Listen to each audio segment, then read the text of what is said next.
Hello everyone, welcome back to another video. In this video guys, I'm going to show you how to fix call failed on iPhone. Making phone call is the most basic function of your smartphone. So of course, it's super annoying when you dial a number and call fails on your iPhone. So you are not alone, this glitch affects many users and I'm here to solve the problem. So almost sure short and easiest way to fix the problem of call failed on your iPhone is to dial star hash 31 hash and just press the green icon here and it can fix your problem. So if you have made this step and if it's still not working, then what you're gonna do, open the control center, turn on the airplane and wait for 10 to 15 seconds.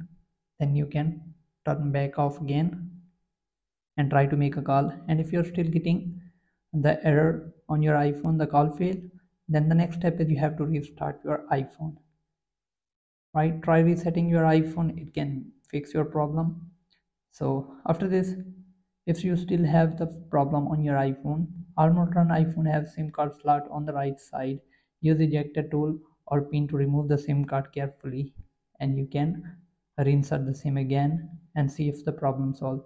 So if you still have the problem on your iPhone, then go to settings, click on general, scroll down, click on transfer or reset, click on reset and click on reset network setting. Enter your passcode and reset network setting once and see if it's work. And if it's still not working, then the next step is you can reset all the setting of your iPhone. You won't lose any of your data, but it can fix your problem. And after this, make sure that you have updated your device. For that, you can go to general and software update and see if there is an update available in your iPhone. So if you get any update, you can just simply click on download and install the update on your iPhone. So hope this video helps you to solve your problem. Thanks for watching. Subscribe.